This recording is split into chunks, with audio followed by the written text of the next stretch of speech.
Raji நிலாமுகில் films வழங்கும் மாயநதி ஜனவரி 31 முதல் உலகமெங்கும் திரையில். ஸ்ரீ கிருஷ் பிக்சர்ஸ் வழங்கும் ஜி ரமேஷ் இயக்கத்தில் அடவி பிப்ரவரி 7 முதல். எல்லாருக்கும் வணக்கம். I'm feeling so blessed to be a part of Walter. ரொம்ப சந்தோஷமா இருக்கு. This is my second movie and I'm very grateful to our director Anbu sir. No, honestly, he introduced me to this team and thank you so much for giving me this opportunity and to believe in me. Thank you so much to our producer Shruti ma'am and Prabhu sir for trusting me with this character. Thanks a lot. And thank you cinematographer sir. Thank you so much for making me look so beautiful in each and every frame. Thanks a lot sir. Sibiraj, thank you for being so supportive and easing things up for me. Thanks a lot. And this even belongs to our music director, Dharma Prakash sir. So my best wishes to you. Thanks a lot to everyone for coming here and supporting us. Nandri. வந்திருக்கும் அனைவருக்கும் வணக்கம். இதே பிரசாத் லேபில் நிறையா press மீட்டை நம்ம சந்திச்சிருக்கோம். ஆனால் இன்றைக்கி இந்த வால்டர் படத்தினுடைய ஆடியோ ரிலீஸில் கலந்துக்கும் போது ரொம்ப சந்தோஷமாகவும் பெருமையாகவும் அதே சமயத்தில் ஒரு பொறுப்புணர்வோடு இருக்கிற ஒரு பயமும் வந்து அதிகமாக இருக்குது.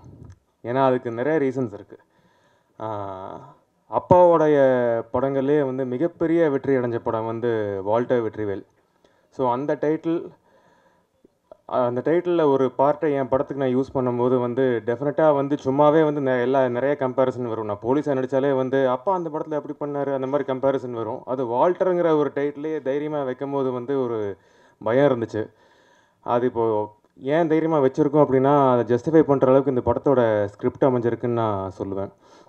அண்ட் இதில் இன்னொரு பெருமையான விஷயம் வந்து அந்த வால்டர் வெற்றிவேலுங்கிற படத்தை இயக்குன பி வாசு சார் அண்ட் அந்த வால்டர் வெற்றிவேல் படத்தோடைய டைட்டிலுக்கு இன்ஸ்பிரேஷனாக இருந்த திரு வால்டர் தேவாரம் சார் இந்த விழாவில் வந்து இந்த ஆடியோவை ரிலீஸ் பண்ணது எனக்கு மிகப்பெரிய ஒரு பெருமை.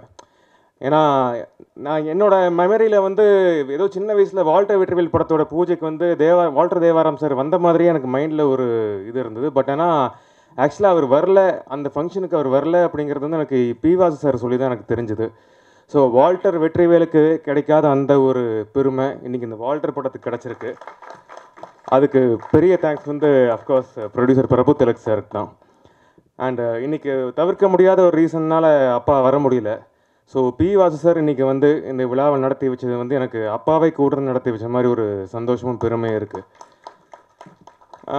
எல்லோரும் சொன்னாங்க அன்பு எனக்கு இந்த வருஷத்தில் கதை சொன்னார், அந்த வருஷத்தில் கதை சொன்னார் அப்படின்னு சொன்னாங்க. எனக்கு கதை சொன்னது வந்து 2015.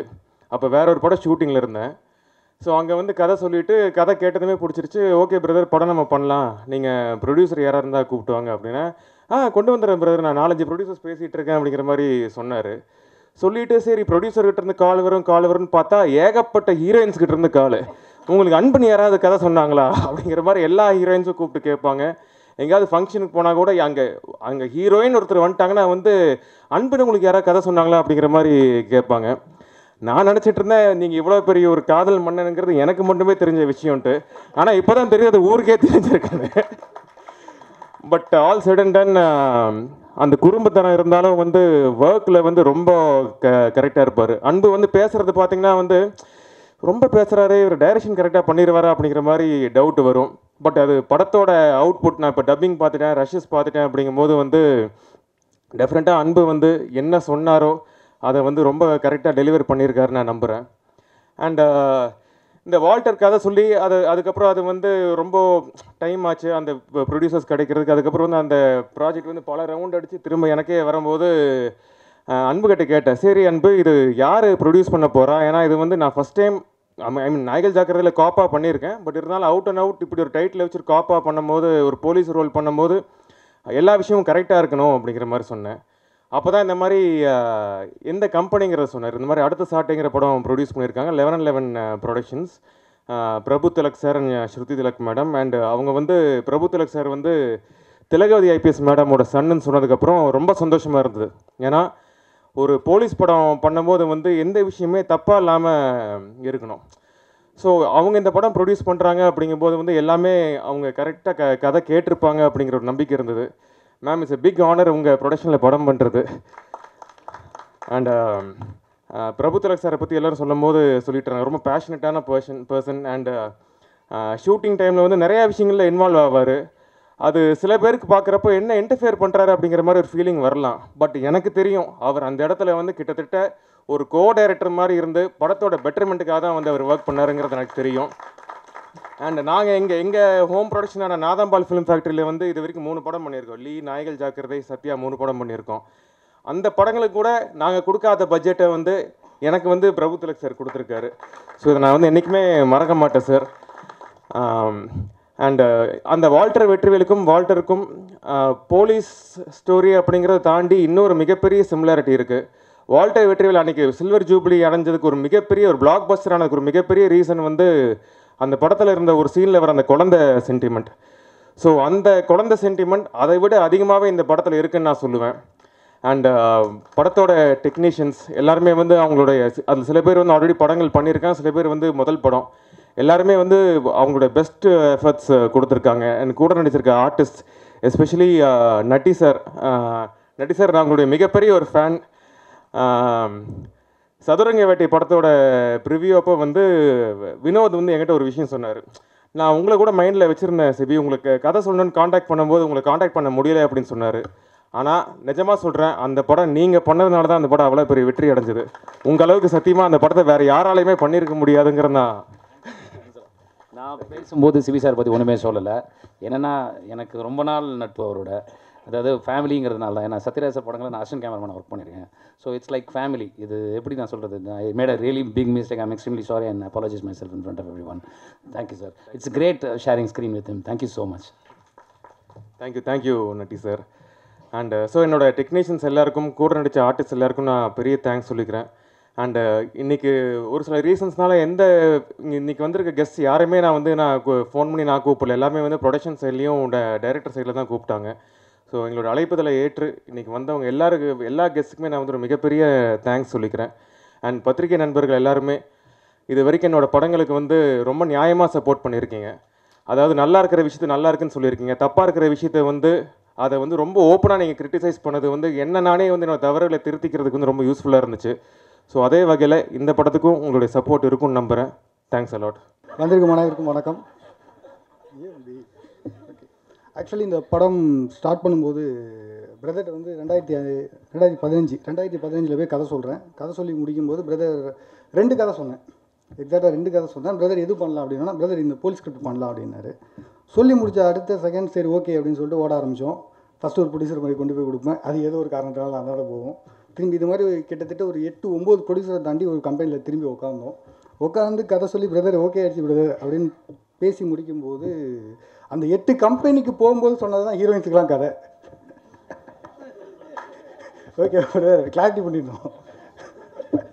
ஓகே அப்படி சொல்லி முடிக்கும்போது எப்போ எந்த டைம்னாலும் ஒரு பெரிய ட்விஸ்ட்டாக ஸ்டார்ட் கால் வரும். பிரதர் அப்செட் ஆகாதீங்க, கண்டிப்பாக நான் இருக்கேன். ஆனால் அவருக்கு ஒரு பெரிய ட்விஸ்ட்டு கொடுத்தேன் பேங்காக் போகும்போது. நான் அன்றைக்கி பேங்காக் போகிறதுக்கு ஒரு முதல் நாள் வந்து மீட் பண்ணி பிரதர் ஒன்றும் இல்லை பிரதர், நான் ஒரு கம்பெனி சொல்கிறேன், அந்த கம்பெனியில் போய் பாருங்கள், நான் ஆல்ரெடி சொல்லிட்டேன், நீங்கள் போய் பாருங்கள், கண்டிப்பாக அந்த கதை ஓகே ஆகிடும் அப்படின்னு சொன்னார். ஆனால் 8 கம்பெனின்னு போய் எந்த கம்பெனியும் ரிஜெக்ட் ஆகாமல் அந்த கதை தான் வாழ்கிற கதை. அது பிரதருக்கு நல்லாவே தெரியும். ஆனால் போய் கதை சொல்லி ஓகே பண்ணிவிட்டு எல்லாம் ஓகே பண்ணிவிட்டு வரும்போது அங்கே அவ்வளோ பெரிய ட்விஸ்ட்டு நடக்கும்னு தெரில. நான் வேறு ஒரு ஹீரோ வச்சு அலௌன்ஸ் பண்ணேன் அந்த கதையை. வேறு ஒரு ஹீரோ வேறு ஒரு செட்டப்பில் அதை சிவி பிரதர் மென்ஷன் பண்ணல. அலௌன்ஸ் பண்ணிவிட்டு வெளியில் வந்தால் பேங்காக்லேருந்து இறங்கிட்டார். கரெக்டாக 12:10 ஒரே ஒரு தம்ஸ்அப் மட்டும் வந்துச்சு. நான் எந்த ரிப்ளையும் பண்ணல. சரி ஓகே அப்படின்னு சொல்லி விட்டாச்சு. விட்டு முடித்த பிறகு திடீர்னு ஒரு 10 மணிக்கு அவரே எனக்கு ஒரு கால் பண்ணார். கால் பண்ணி பிரதர் எங்கே இருக்கீங்கன்னாரு. ஃபேஸ் பண்ணவே முடியல அவரை. ஏன்னா 4 வருஷம் அவர் ஹீரோ டைரக்டர் மாதிரி நாங்கள் பழகினதே இல்லை. ஒரு நல்ல பிரதர் எனக்கு அவர். அப்படி தான் எனக்கு ஃபேஸ் பண்ண முடியல. உடனே கிளம்பி ஷூட்டிங் ஸ்பாட் வாங்க அப்படின்னாரு. உடனே நேராக ரங்கா ஷூட்டிங் ஸ்பாட் போனோட ஒரே சரி ஏதோ திட்ட போகிறாருன்னு போனேன். பிரதர் இப்போவும் சொல்கிறேன், என் படத்தில் ஒரு டைலாக் இருக்கும், பிரதருக்கு ரொம்ப பிடிச்ச டைலாக், என் இன்ட்யூஷன் சொல்லுது இந்த படம் நான் தான் பண்ணுவேன் அப்படின்னு சொல்லி அனுப்பிச்சார். அடுத்து திரும்ப ஓடி அலௌன்ஸ் பண்ணி திரும்ப ஓடணும். அங்கே சரியாக போகல. அப்போ லொக்கேஷன் பார்க்க போகும்போது தான் கும்பகோணம், எப்போதும் எங்கள் ஊர் ஒரு பெரிய ஆன்மீக ஊரும்போம். அங்கே தான் பிரபு சாரை நான் மீட் பண்ணேன். ஏன்னா கரெக்டாக சாட்டை ராசாமதி கேமராமேன், இந்த படத்துக்கு ராசாமதி கேமராமேனுங்கும் போது கும்பகோணத்தில் லொக்கேஷன் பார்த்துட்டு இருக்கும்போது யதார்த்தமாக ஷூட்டிங் ஸ்பாட் போனேன். ஷூட்டிங் ஸ்பாட் போனோன்னா ஒரு 1 ஹவர் சார்ட்ட பேசிகிட்டு இருந்தேன். எப்போ அந்த ஷூட்டிங்கும் போது அதே 28 வேறு ஒரு ஹீரோ வச்சு போகிற ஷூட்டிங் தான் அது. சரி ஓகே நீங்கள் ஷூட்டிங் நீங்கள் பொங்கலுக்கு வந்துட்டு எனக்கு கால் பண்ணுங்கன்னாரு. அப்போ அதுக்கப்புறம் திரும்ப ஒரு மிகப்பெரிய பிரச்சனை வந்துச்சு. அதுக்கப்புறம் ஏகப்பட்ட பிரச்சனையை பார்த்தோன்னே சார் திருப்பி கூப்பிட்டு என்னன்னு எப்போ ஷூட்டிங் போகிறீங்கன்னா, இல்லை சார் இந்த மாதிரி ப்ராப்ளம் ஆயிடுச்சு சார்னு. உடனே கிளம்பி வீட்டுக்கு வாங்க அப்படின்னாரு. சரி வீட்டுக்கு போனால் வீட்டுக்கு போய் ஃபஸ்ட்டு கேட்டது இந்த படத்தில் என்னென்ன ப்ராப்ளம் இருக்குது அதை சொல்லுங்கள் அப்படின்னாரு. உடனே சொல்லி முடிச்சோடனே ஓகே விடுங்க, நான் ஒரு 2 நாள் எனக்கு டைம் கொடுங்க அப்படின்னாரு. சரி ஓகே சார் அப்படின்னு சொல்லிட்டு இப்போ யார் ஹீரோ இருக்கானா உடனே நமக்கு உரிமையாக உள்ள ஒரே ஒரு ஹீரோ அவர் தான். சார் ரெடியாக இருக்கார் சார் அப்படின்னு. ரெடியாக இருக்கார், இல்லை சார் ரெடியாக இருக்கார் சார், இல்லைனாலும் நான் கூப்பிட்டு வந்துடுறேன் சார் அப்படின்னு சொன்னேன். சொல்லி முடித்தோடனே சரி ஓகே வந்து கதை சொல்லுங்கன்னு ஒரு 2 நாள் கழிச்சு கதை கேட்டார். சார்கிட்ட ஒரு பெரிய ப்ளஸ் என்னன்னா 99% சொல்லுவார் ஒரு வார்த்தை. 99% ஓகே என்பது அந்த 1% நான் சொல்கிறேன் அப்படின்றவார். அந்த 1% சார்ட்டு இதை வாங்குறதுக்குள்ளே தலையில் நின்று தண்ணி கொடுக்கணும். அது மட்டும் அந்த 1% சரி ரைட்டு ஓகே அப்படின்னு சொல்லி முடிவு பண்ணி மறுபடியும் எல்லாம் பேசணும். ஆனால் அந்த 1% அவர் முடிவு எடுத்துட்டாருன்னா அதுக்கப்புறம் வர எல்லா பிரச்சனையும் ஃபேஸ் பண்ணுவார். அந்த ஒரு தயாரிப்பாளராக இன்றைக்கி அந்த கட்சி எத்தனை பேருக்கு இருக்குன்னு தெரியல. அது இந்த பிகினிங் ஸ்டேஜில், ஏன்னா வால்டர் அவ்வளோ பிரச்சனையை கொடுத்துருக்கு பிகினிங்கில். அதை மீறியும் அந்த படம் சார் சொன்ன மாதிரி சொன்ன இடத்துல கரெக்டாக வந்து சேர்த்துட்டோம். படம் பூஜை போட்ட அன்றைக்கி ஒரு சின்ன பிரச்சனை வந்துச்சு. சின்ன பிரச்சனை நைட்டு எல்லாருமே அப்செட்டு. திரும்பி ஒரு பிரச்சனை நடக்குது, என்ன பண்ணலான்னு சார் ஒரு 10 மணிக்கு எனக்கு கால் பண்ணார். இங்கேருந்து ஃபெட்போல்லேருந்து எல்லாமே கிளம்பிடுச்சு கும்பகோணத்துக்கு. ஒன்றுமே இல்லைன்னு நான் இருக்கேன், நீங்கள் ஷூட்டிங் போங்க அப்படின்னாரு.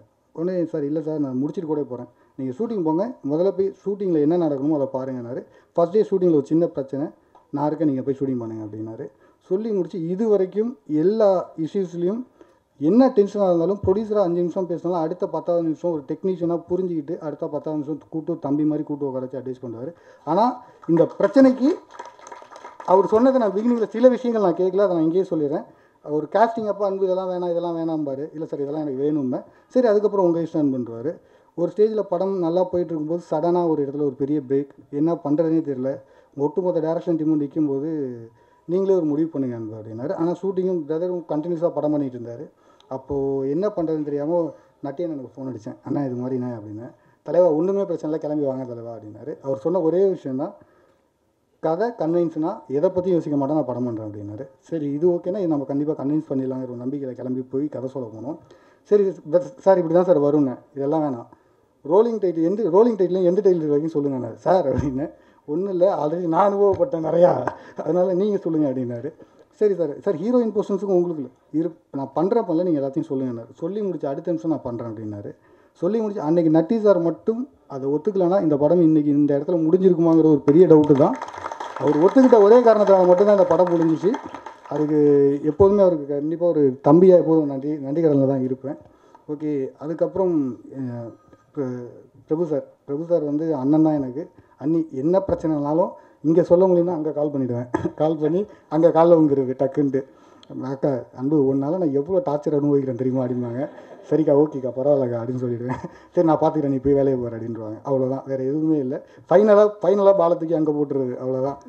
அதுக்கப்புறம் இந்த படம் முடித்து வெளியில் வரும்போது என்ன நைட்டு அந்த ப்ரொடியூசர் ரூமில் தான் ஒரு ப்ரொடியூசராக பார்க்கலாம். அதுக்கப்புறம் கண்டிப்பாக ஒரு அண்ணனா மட்டும்தான் எங்களுக்கு அட்வைஸ் பண்ணியிருக்காரு. இந்த 11 ப்ரொடக்ஷனை பொறுத்த வரைக்கும் ஒரு புது டேரக்டருக்கு இந்த மாதிரி ஒரு ப்ரொடக்ஷன் கிடைக்கிறது மிகப்பெரிய. ஏன்னா இதுக்கு பெரிய எக்ஸாம்பிள் சொன்னால் ஒரு நாள் கூப்பிட்டு சார்ட்ட சொன்னேன், சார் இந்த ஷார்ட்டு பேந்தமில் எடுத்தால் நல்லாயிருக்கும் சார் அப்படின்னு. அவ்வளோதானே எடுத்துங்க, இதையும் என்கிட்ட கேட்குறீங்க, பேந்தம் எடுத்துக்கோங்க அப்படின்னாங்க.